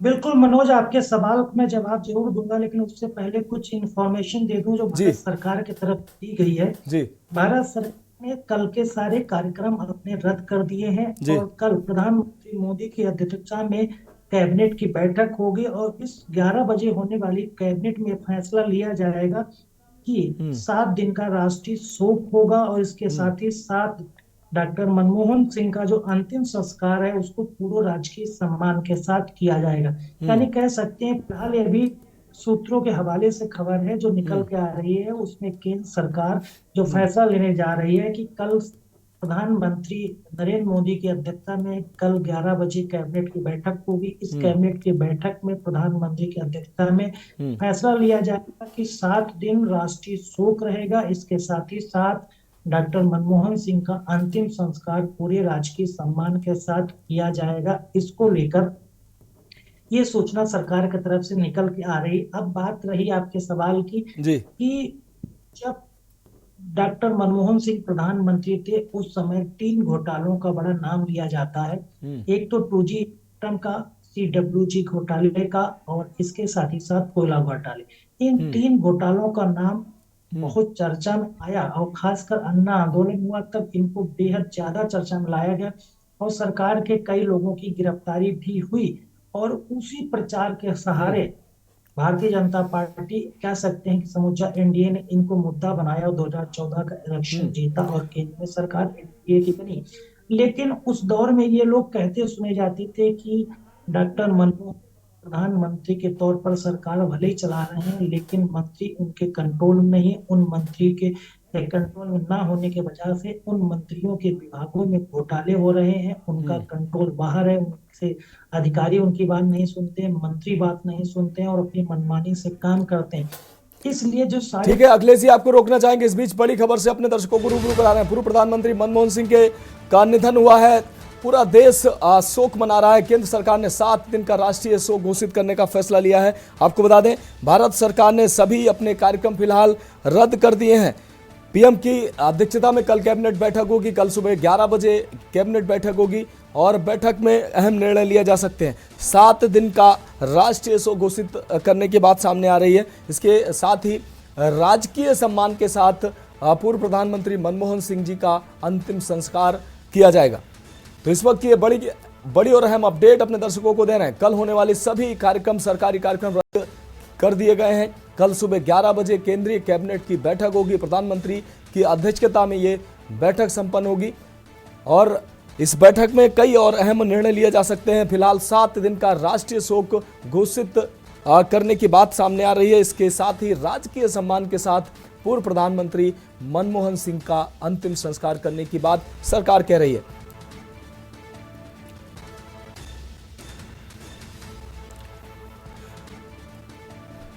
तो हमारे साथ तमजीद अहमद जी जुड़े हुए हैं। तमजीद अहमद जी, अगर मनमोहन सिंह जी के राजनीतिक विरासत की अगर बात की जाए, राजनीतिक उनके सरनेम के आगे गांधी नहीं लगा, लेकिन उनकी जो चमक है वो कभी गांधी परिवार से कम नजर नहीं आई। उनकी जो नीतियां हैं, उन नीतियों के आधार पर उनके कार्यकाल को हमेशा याद किया जाएगा। उनके व्यक्तित्व को, प्रधानमंत्री 33 साल वो राज्यसभा में सदस्य रहे, 10 साल वो प्रधानमंत्री के तौर पर उन्होंने देश की सेवा की, नेता प्रतिपक्ष रहे राज्यसभा में, लेकिन उनके व्यक्तित्व से कभी ये नहीं झलका कि वो इतने बड़े व्यक्तित्व रहे। स्वभाव उनका हमेशा सरल ही रहा।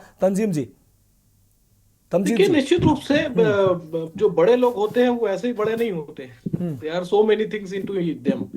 कभी भी मनमोहन सिंह जी ने कभी भी ज्यादा बात भी नहीं की। इनके ऊपर लोग कहते थे कि ज्यादा बोलते नहीं मनमोहन सिंह जी, लेकिन जो उन्होंने देश को दिया कि एक प्रधानमंत्री से सवाल पूछने का अधिकार एक आम नागरिक को उन्होंने दे दिया था कि you can write a letter to a prime minister and ask them a question. इतना बड़ा इन्होंने रिफॉर्म किया, इकोनॉमिक रिफॉर्म किया। मनरेगा, जिसका पूरे दुनिया के अंदर स्टडी का वो बन गया है कि इंडिया ने कैसा ये कानून डेवलप किया कि मनरेगा के माध्यम से जो रोजगार देने का उन्होंने अवसर पैदा किया। किसानों का कर्जा माफ, कौन सोच सकता था जिस तरीके की वित्तीय स्थिति थी देश की जब वो प्रधानमंत्री बने थे, तो कौन सोच सकता था कि किसानों की कर्जा माफी के भी कोई प्रधानमंत्री हो सकता है जो सोच सकता है। उन्होंने किसानों का एक मुश्त कर्जा माफ कर दिया। फिर राइट टू एजुकेशन एक्ट वो लेके आए कि सबको शिक्षा मिलनी चाहिए, सबको समान अधिकार मिलना चाहिए, सबको समान शिक्षा मिलना चाहिए। ये अधिकार वो लेके आए और न जाने कितने कार्य हैं उनके जो 2014 से तक जो उन्होंने सरकार चलाई, जो प्रधानमंत्री के रूप में सरकार चलाई। बहुत सारी चीजें थी, लेकिन उन्होंने हमेशा यही बात कहा कि history will be kinder enough for me rather than media and other institutions। तो वो एक बहुत बड़ी बात थी और आज आप देख रहे होंगे कि history is very kinder towards him. आज पूरा देश ये मान रहा है कि जो प्रधानमंत्री मनमोहन सिंह जी देश के लिए जो स्वर्णिम कार्यकाल जो उनका, वो पूरा देश आज इस चीज को याद कर रहा है कि किस तरीके से हर हाथ में उन्होंने पैसे पहुंचा दिए थे, गरीबों के पास भी पैसे पहुंचा दिए थे। न जाने कितने करोड़ लोगों को उन्होंने गरीबी रेखा से बाहर निकाल के ले आए। मनरेगा के जरिए न जाने कितने घरों में उन्होंने खुशियां दे दी थी, किसानों को कर्जा माफ करके कितनी खुशियां दे दी थी। एक गरीब आदमी अगर ये उसके पास ये अधिकार हो और ये उसका मोरल इतना हाई हो जाता है कि अगर डीएम भी गलत करेगा तो मैं डीएम से भी सवाल कर सकता हूँ, तो अधिकारी भी डरते थे कि यार ये गलत करूंगा तो ये आदमी आरटीआई के जरिए मुझसे सवाल कर लेगा। नेता भी डरते थे, मंत्री भी डरते थे, प्रधानमंत्री भी सोचते थे कि अब now I am under the RTI, right to information act के अंतर्गत। तो बहुत क्रांतिकारी कदम है। हम लोग उसको हमेशा उससे प्रेरणा लेते रहेंगे और हमेशा उसको याद करते रहेंगे और देश को बताते भी रहेंगे। प्रधानमंत्री मनमोहन सिंह जी इस देश के एक स्वर्णिम नेता थे। उनका कार्यकाल स्वर्ण अक्षरों में लिखा जाएगा और हमेशा उनको उनके व्यक्तित्व के लिए भी याद किया जाएगा कि लोग ठीक है बहुत वो बात नहीं करते थे, बड़ी बड़ी बातें नहीं करते थे, बहुत स्टाइलिश नहीं रहते थे, बहुत अपना प्रचार प्रसार नहीं करते थे, लेकिन चीजें जो सच होती है ना वो निकल के सामने आई जाती हैं। Truth has a habit of coming out. तो वो उस पे भरोसा था उनका कि निश्चित। ठीक है, आरोप लगे, जो भी लगता था, लेकिन आखिर में सच तो सामने देश के आ ही गया ना, छुपा तो नहीं। थोड़ा बिल्कुल। टाइम लगा, थोड़ा सा उनको ट्रेल झेलना पड़ा, बहुत सारी चीजें हुई, ये पॉलिटिकल चीजें होती रहती हैं, उसका कोई वो वाली बात नहीं है, लेकिन आखिर में तो सच निकल के आया कि हाउ ट्रू ही वॉज, कितना सत्य था उनके अंदर। सत्य था, आखिर में सारे जितने भी उनके ऊपर आरोप लगते थे सब अदालतों में सब खारिज हो गए।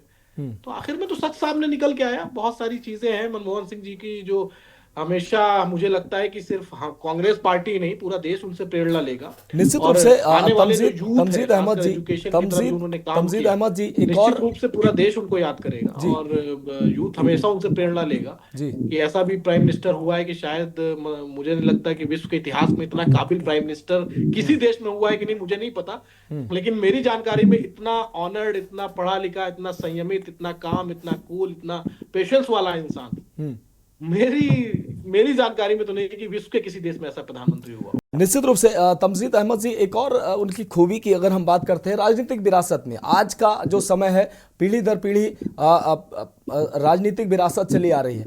मनमोहन सिंह जी का इतना लंबा उनका शानदार कैरियर रहा, प्रधानमंत्री रहे, तमाम 40 साल लगभग उन्होंने वो सदन में रहे, लेकिन राजनीतिक विरासत में वो कभी अपने परिवार को लेकर नहीं आए। बेटी है उनकी और भी परिवार है। आज के समय में एक नेता अगर कोई है तो उस पीढ़ी दर पीढ़ी कांग्रेस पर भी तमाम बार आरोप लगे हैं, लेकिन मनमोहन सिंह जी की परिवार से भले ही कोई उनकी राजनीतिक विरासत संभालने वाला ना रहा हो, लेकिन उनका जो राजनीतिक विरासत है वो शानदार विरासत है।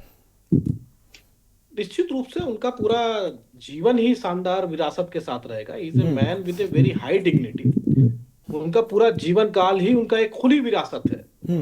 एक एक पन्ना, उनका एक चैप्टर खुला हुआ है कि कोई भी आम जनता कोई भी उनके बारे में जान सकता है, कोई भी उनको पढ़ सकता है, कोई भी उनके बारे में समझ सकता है। तो he made his life completely open for everyone. कोई उनका कुछ भी उनका पर्सनल था ही नहीं। जो भी उनका पूरा जीवन काल है, पूरा जीवनचर्या रही है, पूरा जो उनका राजनीतिक काल हुआ, वो पूरा एक खुली किताब है। वो उनका निजी फैसला है कि वो राजनीति में किसी को लाए नहीं लाए, वो उनका एक निजी फैसला था। उसका सब सम्मान करते हैं, पूरा देश सम्मान करता है, हम सम्मान करते हैं, पार्टी सम्मान करती है।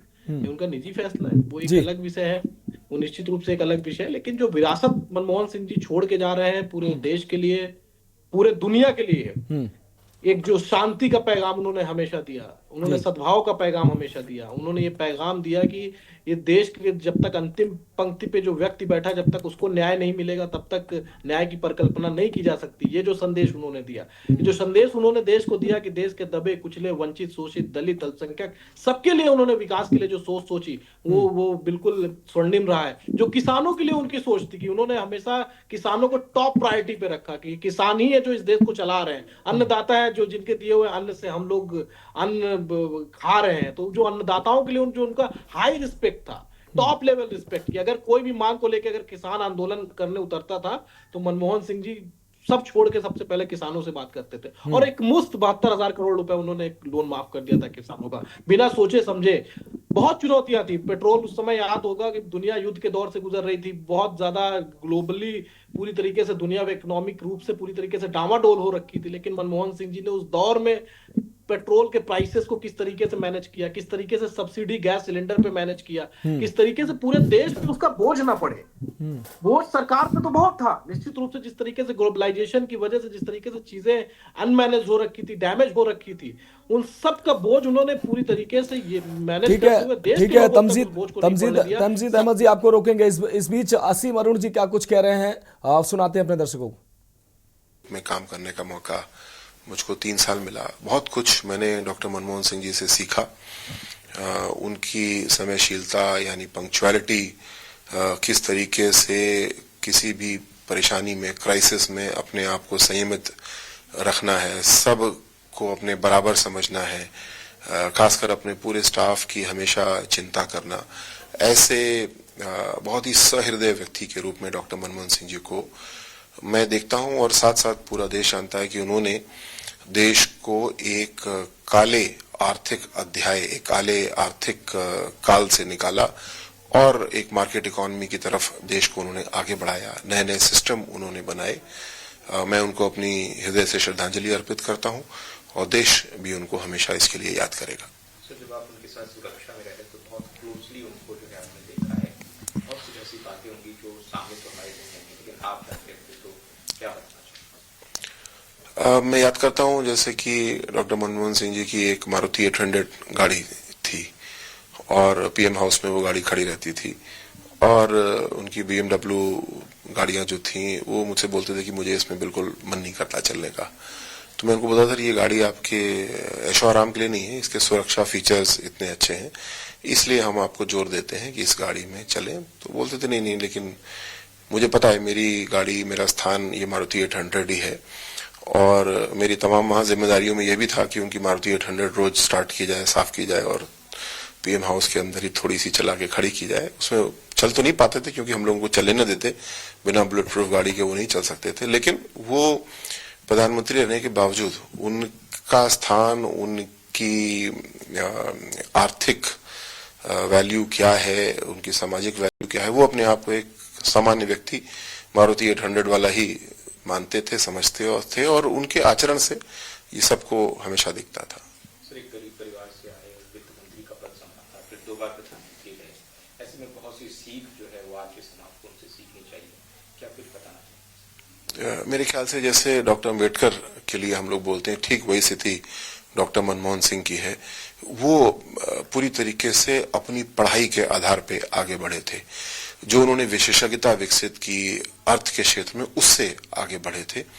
बहुत ही कठिन परिस्थितियों में जब देश का विभाजन हुआ तो वो और उनका परिवार अब जिसको पाकिस्तान बोलते हैं वहां से आए थे। इनको जहां तक मुझे याद, देहरादून के पास कहीं पे जमीनें आवंटित हुई थी जो कि खेती के लिए, पर ये लोग किसान नहीं थे तो कोई गया भी नहीं वहां पे, और फिर अपनी पढ़ाई में जुटे, बहुत कठिन परिस्थितियों में आगे बढ़ते गए। फिर फैकल्टी ऑफ मैनेजमेंट स्टडीज में आप एक प्रोफेसर बने, और फिर सभी जानते हैं किस तरीके से देश विदेश की पढ़ाई करके वित्त मंत्री और फिर प्रधानमंत्री के रूप में काम किया। ये हम सब के लिए बहुत बड़ी प्रेरणा है। जैसे डॉक्टर अम्बेडकर केवल अपनी पढ़ाई के बिना पे आगे बढ़े, ठीक वैसे ही डॉक्टर अम्बेडकर भी अपनी शिक्षा, दीक्षा और विशेषज्ञता के आधार पर आगे बढ़े। उनकी दैनिक दिनचर्या में सर आप क्या देखते थे? आपने इंटरव्यू में बताया कि बहुत संयमित थे, तो ऐसी कुछ जो उनकी विशेषताएं रखते? बहुत ही संयमित उनकी दिनचर्या थी, और भोजन शुद्ध शाकाहारी लेते थे, बहुत ही सादा भोजन लेते थे। लेकिन बहुत महत्वपूर्ण बात, सीखने वाली बात कि प्रधानमंत्री के बावजूद उनका पूरा दिन बड़ा सिस्टम के साथ में बंधा होता था, और प्रतिदिन उनका 1 घंटा अलग से रात को रहता था जब वो पढ़ते थे। कोई पुस्तक पढ़ते थे, कोई रिसर्च स्टडी पढ़ते थे, मैं देखता था, क्योंकि प्रधानमंत्री के पास में इतना टाइम हो कि वो ऐसा डेली अध्ययन करें, वो करते थे। और कई बार मैं देखता था कि जब लंबी जर्नी होती थी फ्लाइट की, तो भी वो अपने साथ कुछ पुस्तकें लेके चलते थे, और एक सिटिंग में वो 100-150 पेज बड़े आराम से पढ़ लेते थे। तो इतने बड़े पद पे होने के बावजूद दूसरों के लेखन से सीखने की उनकी जबरदस्त ललक थी, और लगातार वो विद्यार्जन, ज्ञानार्जन करते रहते थे। कुछ आखिरी शब्द जो आपको कहना चाहिए? मैं उनको, उनके परिवार को संवेदना व्यक्त करता हूं। एक बहुत ही महान व्यक्ति, बहुत ही महान नेता प्रधानमंत्री के रूप में देश उनको याद करेगा। मेरा परम सौभाग्य कि 3 साल उनके साथ बहुत निकटता से मुझे रहने का मौका मिला। इसको मैं हमेशा सजो के रखूंगा, इन यादों को सजे को रखूंगा, और उनके परिवार को संवेदनाएं व्यक्त करता हूं।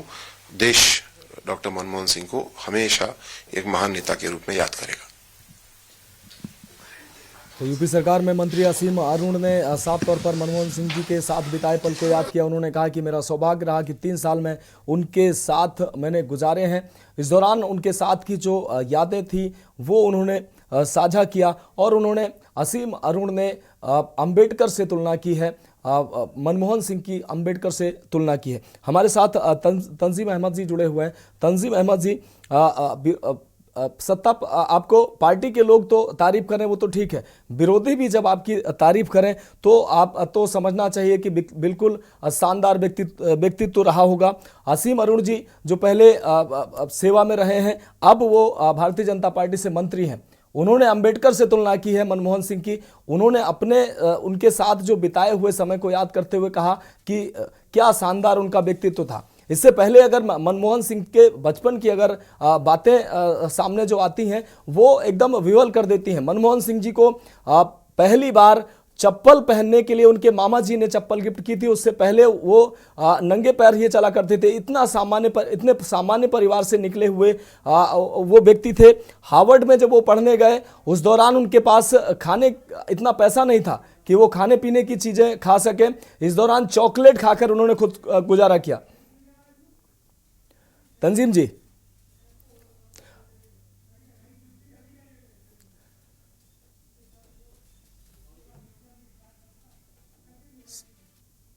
सर अनम्यूट कर लीजिए अपने फोन को।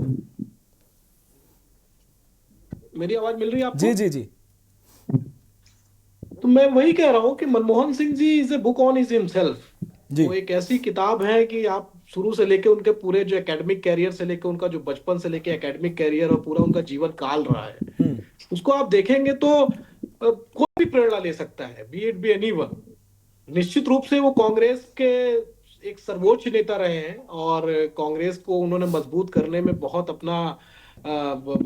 संघर्ष किया, बहुत अपना उसमें जीवन लगाया निश्चित रूप से। और लेकिन वो एक पार्टी के खांचे में उनको नहीं रखा जा सकता। वो एक ग्लोबल इंसान थे, उनसे दुनिया प्रेरणा लेती थी, निश्चित रूप से पूरा देश उनसे प्रेरणा लेता है। और वो एक ऐसे व्यक्तित्व थे जिन्होंने देश को उन चुनौतियों से निकाला जिस वक्त देश सबसे गंभीर चुनौतियों से गुजर रहा था। तो वो जो काल था, अगर उसको सिर्फ याद कर लिया जाए कि चारों तरफ हाहाकार था, ये दुनिया नहीं समझ पा रही थी कि किस तरफ से जाएगा। यूएसएसआर टूट चुका था, अमेरिका का प्रभाव लगातार बढ़ रहा था, उस वक्त किन किन चुनौतियों से हिंदुस्तान गुजर रहा था वो आप लोग समझ सकते हैं।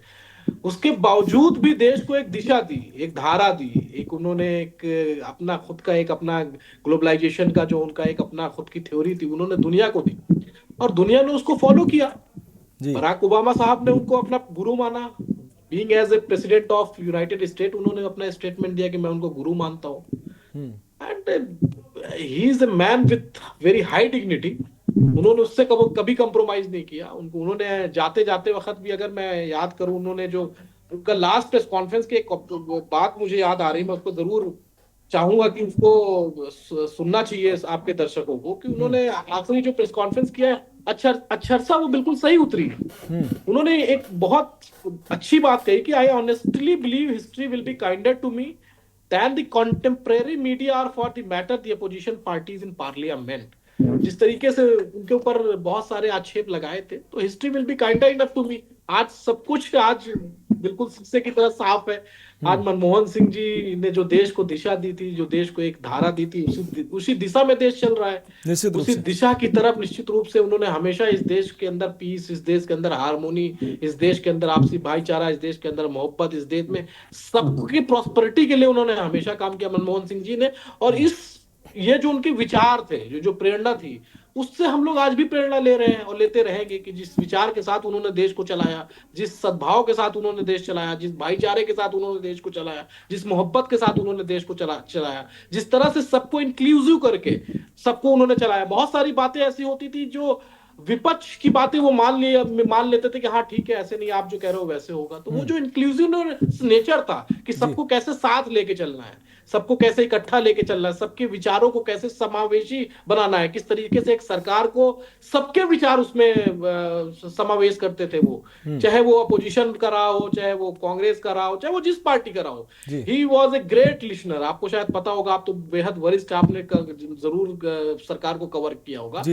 वो बोलने से ज्यादा सुनने पे विश्वास रखते थे। He was a very great listener. वो सुनते थे लोगों को, समझते थे कि यहाँ क्या बेहतर है, और हमेशा समाज के अंतिम पंक्ति के लोगों के साथ जुड़ाव रखते थे। उनको बुला के कमेटियां बनाते थे, सुनते थे, समझते थे, तब जाके इतने क्रांतिकारी कानून बन पाए जिसका फायदा समाज में अंतिम पंक्ति पे जो व्यक्ति बैठा था उसको भी मिलता था, जो बिजनेसमैन था उसको भी मिलता था, जो मीडियम मध्यवर्गीय था उसको भी मिलता था, जो सैलरी बेसिस पे था उसको मिलता था, जो मजदूर था उसको मिलता था। तो आप समझिए कि कोई ऐसा वर्ग नहीं बचा था जिसको मनमोहन सिंह जी की सरकार में और मनमोहन सिंह के प्रधानमंत्री रहते हुए जिनको फायदा ना मिला हो। तो एक समावेशी सरकार उन्होंने चलाई और बहुत ही शानदार सरकार चलाई, और आने वाली न जाने कितनी सरकारें उनसे प्रेरणा लेंगी कि कैसे इस देश को समावेशी देश बनाना है, कैसे इस देश को इस तरीके से प्यार मोहब्बत और भाईचारे से चलाना है। निश्चित रूप बहुत से सारी सरकारें और बहुत से लोग इससे प्रेरणा जरूर लेते रहेंगे। निश्चित रूप से सर मनीष शर्मा सर हमारे साथ जुड़े हुए हैं। मनीष शर्मा जी, विरोधी भी कायल थे उनके। एक बड़े नेता भारतीय जनता पार्टी के हैं शिवराज सिंह चौहान, उन्होंने एक संस्मरण याद करते हुए कहा कि मुझे एक संस्मरण याद है, पहले पाला को राष्ट्रीय आपदा नहीं माना जाता था और इस समस्या को लेकर मैं संघर्षरत था। ये विषय मैंने प्रधानमंत्री जी के समक्ष रखा तो उन्होंने एक कमेटी बनाई और श्रद्धेय प्रणब मुखर्जी, शरद पवार जी के साथ मुझे भी उसमें स्थान दिया। अंततः कमेटी ने पाला को राष्ट्रीय समस्या घोषित किया। अब आप देख लीजिए, विरोधी जो भारतीय जनता पार्टी के ये नेता हैं शिवराज सिंह चौहान जी, वो कह रहे हैं कि हमने एक अनुरोध उनसे किया और उन्होंने राष्ट्रीय समस्या उसको घोषित कर दिया। तो ऐसा व्यक्तित्व था मनमोहन सिंह जी का और उनकी नीतियों का ही नतीजा है कि आज समृद्ध भारत की नींव रखी हुई है। क्या कहेंगे मनीष जी? नहीं, मैं आपसे ये कहना चाह रहा था, आज के समय में मनमोहन सिंह ने एक बहुत जरूरी बात बोली। आज की सरकार इसको बात समझे तो मनमोहन सिंह ने एक बात बोली थी कि जितना इस देश पे हिंदुओं का अधिकार है उतना नहीं बोल पाए जी। जो मनमोहन सिंह ने बहुत पहले बोल दिया इस बात को कि आज के दौर में भारत के अंदर जो हिंदू हैं, मुसलमान हैं, सिख, ईसाई, सबका अधिकार है। ये बात मनमोहन सिंह ने बोला। अगर मनमोहन सिंह को कोई याद करना चाहता है आज के दौर में, मैंने बीजेपी के लोग याद करना चाहते हैं या कांग्रेस के लोग याद करना चाहते हैं, तो आज के दौर में इस बात को समझना है कि संविधान के कहता है कि सबका बराबर का अधिकार है जी। ये बात मनमोहन सिंह ने बहुत बेबाकी से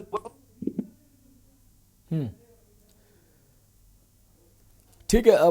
मनीष जी, आपसे शायद संपर्क कट चुका है, तो आपको बता दें कि मनमोहन सिंह जी का निधन 92 वर्ष की आयु में एम्स में आज उन्होंने आखिरी सांस लिए। भारतीय राजनीति के एक बड़े पुरोधा, 10 साल जिन्होंने देश का सफल नेतृत्व किया, देश को ऊंचाइयों पर ले गए और आज उन्हीं की नीतियों की बदौलत, आज उन्होंने जो नींव रखी उसकी बदौलत देश आज लगातार विकास कर रहा है। हमारे साथ अखिलेश जी, हमारे विशेष संवाददाता लगातार हमारे साथ जुड़े हुए हैं। इस बीच भूपेश बघेल क्या कुछ कह रहे हैं, अपने दर्शकों को सुना देते हैं।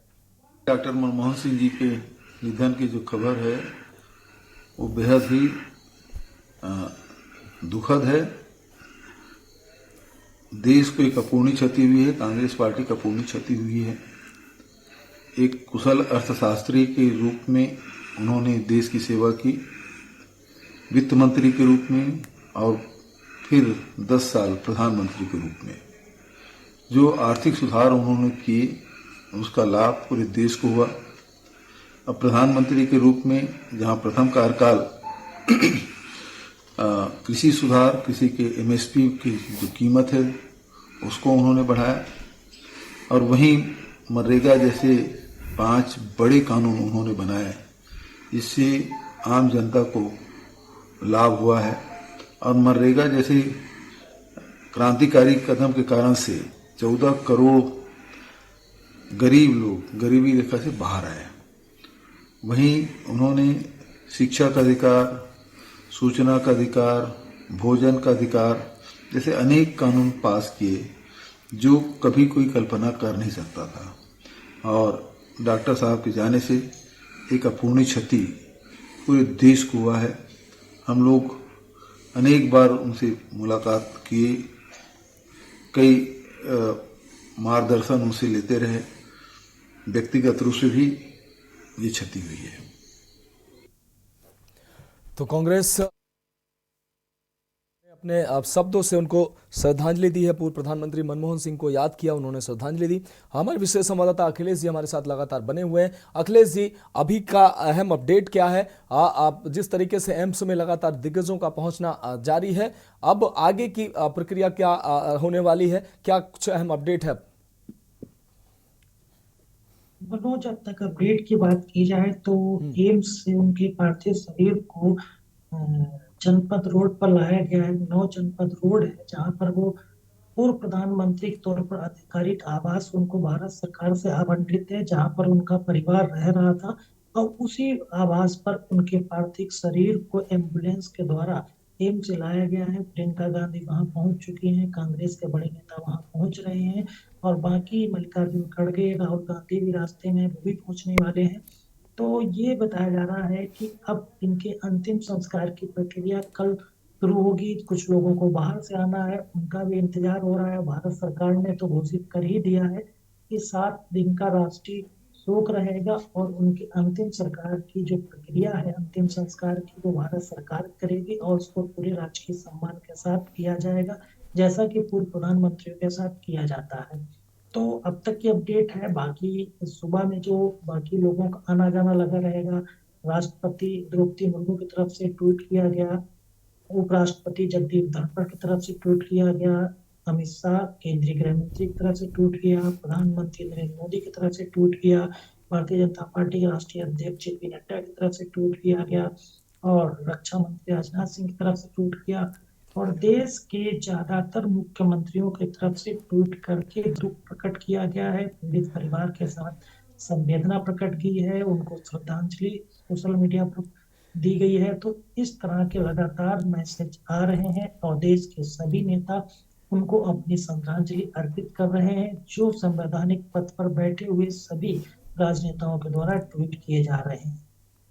और ये भी एक सूचना आ रही है कि प्रधानमंत्री नरेंद्र मोदी सुबह डॉक्टर मनमोहन सिंह का जो आधिकारिक आवास उनको आवंटित था, जहां वो रह रहे थे, उनका परिवार अभी वहां रहता है, वहां वो जाएंगे और अंतिम दर्शन पार्थिव शरीर का करेंगे। उसके बाद राजकीय सम्मान के साथ अंतिम संस्कार की प्रक्रिया शुरू होगी, जैसी सूचनाएं मिल रही हैं। मनोज। हाँ, निश्चित रूप से अखिलेश जी, राहुल गांधी ने भी ट्वीट कर श्रद्धांजलि दी है, अपने शब्दों के माध्यम से उन्होंने श्रद्धांजलि दी है। उन्होंने कहा कि हमने एक अभिभावक खोया है, अपना एक गुरु खोया है। तो निश्चित रूप से कांग्रेस पार्टी के लिए भी एक बड़ी क्षति है, क्योंकि एक बड़ा व्यक्तित्व, काफ़ी ज्ञानी व्यक्तित्व थे वो मनमोहन सिंह जी। तो एक नुकसान राहुल गांधी के साथ साथ कांग्रेस पार्टी को भी निश्चित रूप से हुआ है।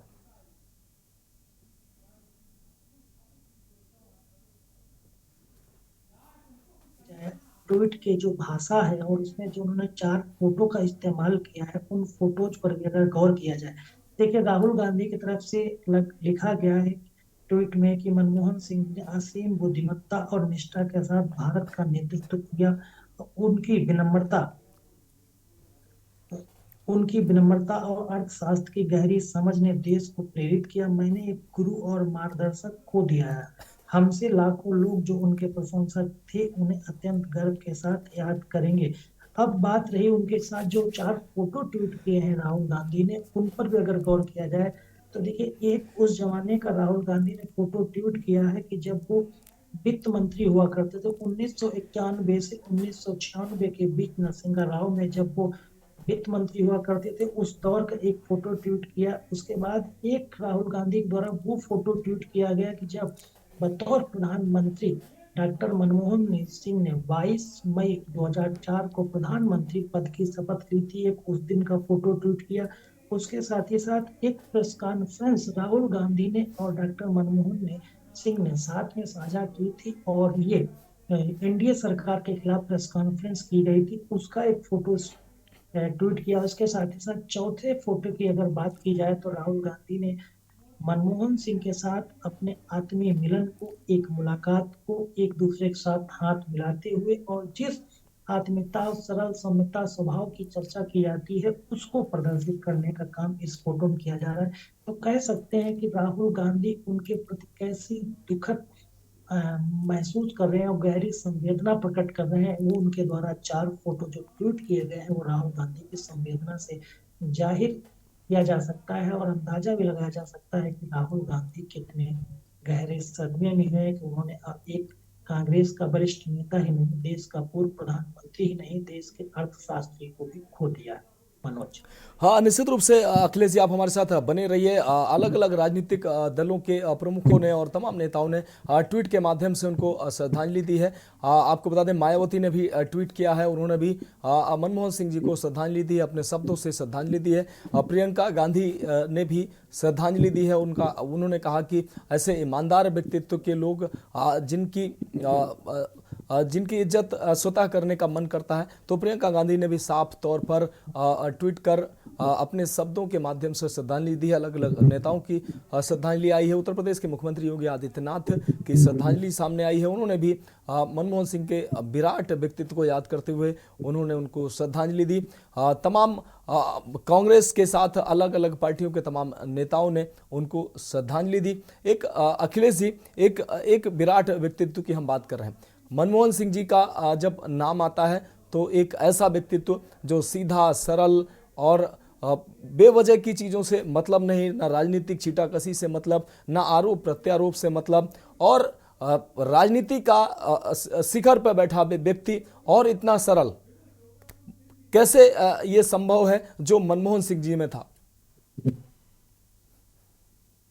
देखिए मनोज, अगर डॉक्टर मनमोहन सिंह की बात की जाए और उनकी तरह सौम्यता और जो स्वभाव उनका शांति प्रिय था, वो उनके कामकाज से लेकर सामाजिक दौर में भी देखने को मिला। जब वो राजनीतिक रूप से सक्रिय नहीं थे, जब पहली बार वो वाणिज्य मंत्रालय के सलाहकार बनाए गए थे, उस समय उनके आर्थिक क्षेत्र के महत्व को देखकर उनको वाणिज्य मंत्रालय का सलाहकार बनाया गया था। और सलाहकार के तौर पर जब उन्होंने वाणिज्य मंत्रालय में काम किया, उस दौरान लोगों को पता चला और सरकार खासकर कांग्रेसियों को पता चला कि वो आर्थिक क्षेत्र के कितने जानकार हैं, कितने बड़े अर्थशास्त्री हैं, और आर्थिक क्षेत्र से सरकार को मजबूत करना और आर्थिक के जरिए सरकार को आगे ले जाने में वो अहम भूमिका निभा सकते हैं। उसके बाद उनको कई जगह सलाहकार बनाने के बाद सीधे नरसिम्हा राव सरकार में वित्त मंत्री बनाया गया। और वित्त मंत्री बनने से पहले और बाद भी वो लोगों से मिलना जुलना लगातार उनका उसी तरह से चलता रहा, जैसे वो जब कुछ पदों पर नहीं पहुंचे थे फिर प्रधानमंत्री बने तो भी उनका कार्यकाल वैसे ही रहा। तो इसीलिए आज के दिन जब उन्होंने 92 साल की उम्र में दिल्ली के एम्स अस्पताल में अंतिम सांस ली, हर तरफ से दुख प्रकट किया जा रहा है, हर तरफ से उनके लिए संवेदना प्रकट की जा रही है।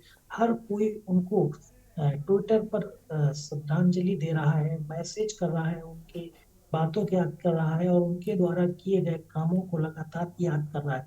यानी डॉक्टर मनमोहन सिंह ने वित्त मंत्री से रहते हुए और प्रधानमंत्री के पद तक आने के कार्यकाल को अपने जिस तरह से काम के जरिए जिया और उस काम को देश के हित में और देश को आगे ले जाने के लिए और आर्थिक रूप से मजबूत करने के तौर पर काम किया, जिसको लोग तब भी याद करते थे और आज उससे ज्यादा याद करते हैं, क्योंकि जिस तरह से देश में मंदी थी और आर्थिक उदारी का क्षेत्र था, उसको उबार कर वो आगे ले गए।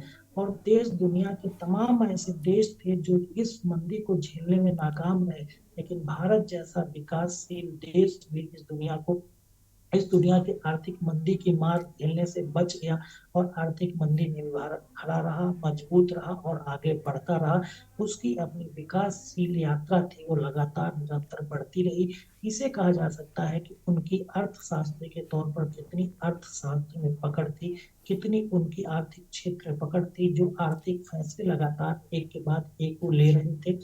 और उस बीच में देश के अंतिम छोर पर खड़े गरीब सामान्य लोगों की भी चिंता करते हुए नई से नई पॉलिसी ला रहे थे। इन पॉलिसियों के जरिए भी लोगों को दे रहे थे।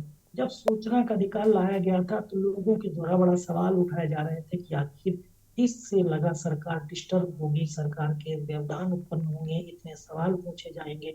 लेकिन इन तमाम चीजों को उन्होंने दरकिनार करते हुए सूचना के अधिकार अधिनियम 2005 को लागू करके दिखाया और उसको अमल में भी लाया। और यहाँ तक भी जब वो प्रधानमंत्री थे तो उन्होंने अपने प्रधानमंत्री कार्यालय को भी इसके दायरे में रखा, जो कि आज के दौर में वो संभव नहीं है। इसके साथ ही साथ जो मजदूर वर्ग है, जो बाहर मजदूरी करने जाता था, उसे रोजगार नहीं मिलता था, घर में आके बैठ जाता था, तो इसके लिए भी तय किया गया कि कम से कम 100 दिन की गारंटी मजदूरी की तरह से की जाए। और उन्होंने जो नरेगा करके लाए, जिसका नाम बात को बदल करके मनरेगा महात्मा गांधी किया गया, तो इसको लेकर इसमें भी उन्होंने कम से कम शुरुआती दौर में 100 दिन की गारंटी का पैकेज दिया था कि जो लोग हैं गरीबी रेखा के नीचे, जो गरीब है, मजदूर है, वो अगर रोजगार काम करना चाहते तो कम से कम उनको 100 दिन का काम दिया जाए। और उसके शुरुआती दौर में दिहाड़ी 100 रुपए रखी गई थी। हाँ, इसके साथ ही साथ था गरीब लोगों तक, आम आदमी तक, जिनके पास खाद्यान्न का संकट होता है, अनाज का संकट होता है, चावल, आटा, इस तरह की गेहूं की दिक्कत आती है, उनके लिए चीनी की दिक्कत आती है, मिट्टी की, इन तमाम चीजों को लेकर भी उन्होंने फूड बिल को लाया। उसके बाद 2 रुपए 3 रुपए के 2 किलो रुपए गेहूँ 3 रुपए किलो चावल की भी सप्लाई का भी फूड सिस्टम के माध्यम से हर गांव तक पहुंचाने का काम किया। इसे देखा जा सकता है। आधार कार्ड वो लेकर आए। तमाम ऐसी योजनाएं हैं जो उनके दौर की हैं, उनको गिनाया जाए तो बहुत ऐसे सारे काम हैं जिनको गिनाया जाए।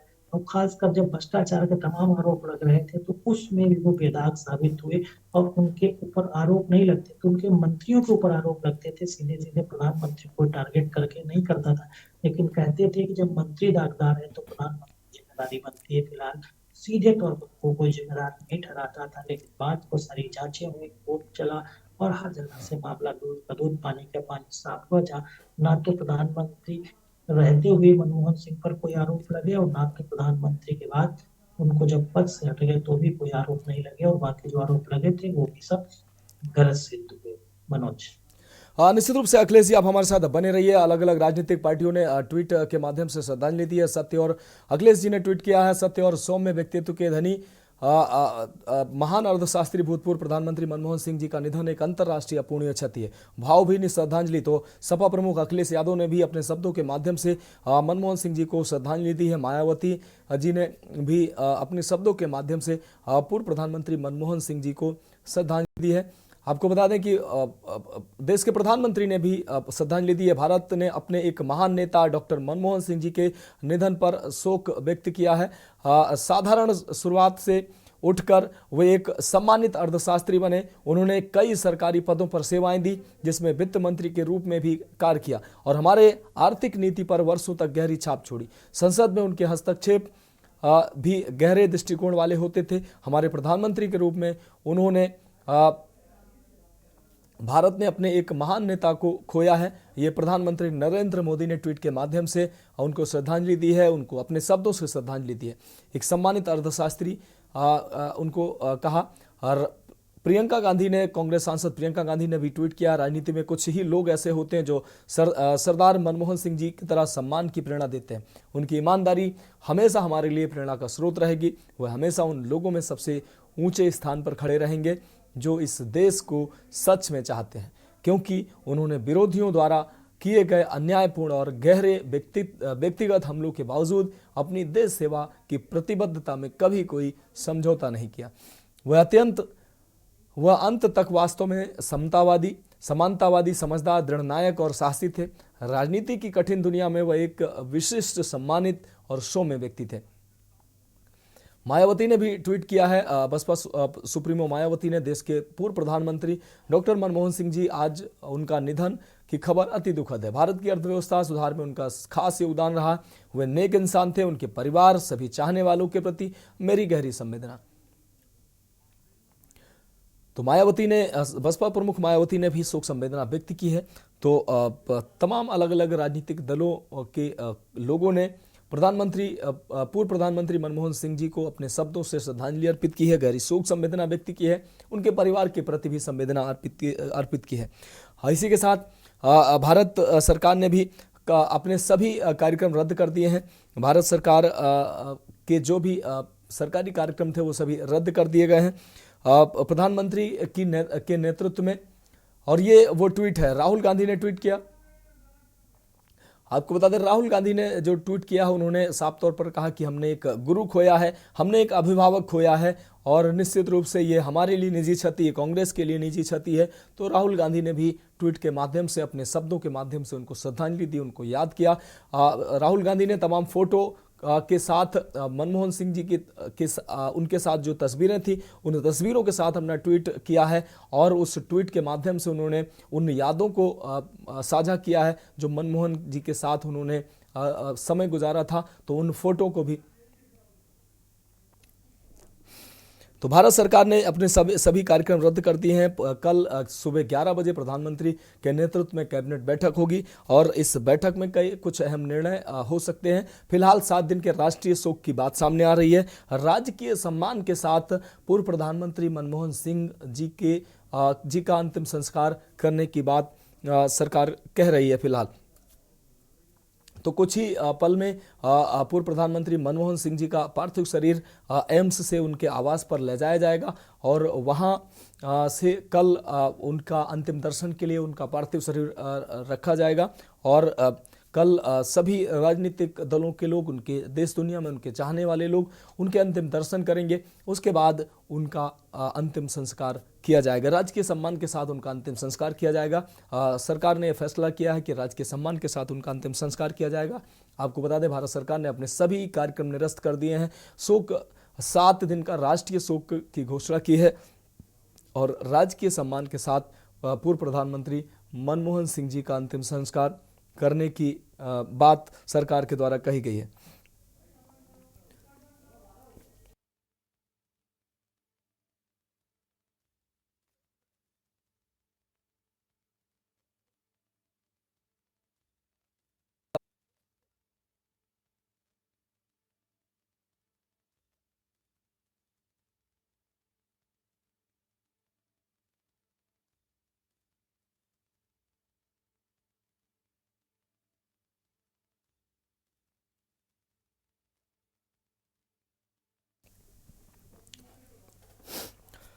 तो वो शानदार विराट व्यक्तित्व मनमोहन सिंह जी जो आज हमारे बीच नहीं रहे। 92 वर्ष की आयु में उन्होंने आज आखिरी सांस ली है। एम्स में आज उनको ले जाया गया जहां उन्होंने आखिरी सांस ली है। उनके चाहने वाले देश और दुनिया में उनके चाहने वाले गमगीन हैं, उनको याद कर रहे हैं। उनके साथ जिन लोगों ने समय गुजारा है, चाहे वो सत्ता पक्ष के लोग हों, विपक्ष के लोग हों, जिन लोगों ने उनके साथ समय गुजारा है वो उस समय को अपने जीवन का सबसे बहुमूल्य समय बताते हैं। यूपी सरकार में मंत्री असीम अरुण ने साफ तौर पर कहा कि उनके साथ बिताया गया समय जीवन का सबसे अनमोल समय है। उन्होंने पूर्व प्रधानमंत्री मनमोहन सिंह की तुलना अंबेडकर से की है। तो निश्चित रूप से ऐसे ही व्यक्तित्व के धनी थे मनमोहन सिंह जी, जिनका आदर न सिर्फ कांग्रेस के लोग करते थे बल्कि सभी राजनीतिक पार्टियों के लोग मनमोहन सिंह जी को आदर और सम्मान देते थे। उनकी कही हुई बातों पर गौर करते थे क्योंकि उनके द्वारा कही गई चाहे आलोचना हो या तारीफ हो, दोनों देश के लिए महत्वपूर्ण होती थी, लोगों के लिए महत्वपूर्ण होती थी। और देश के लिए उन्होंने जो योगदान दिया है उसके लिए देश कभी सदैव उनका ऋणी रहेगा, देश कभी उनको भूलेगा नहीं।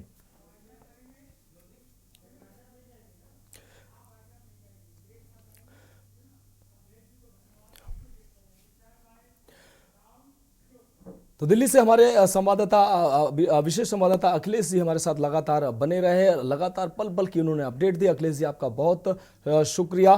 तो फिलहाल वक्त एक ब्रेक का है, जल्द लौटते हैं।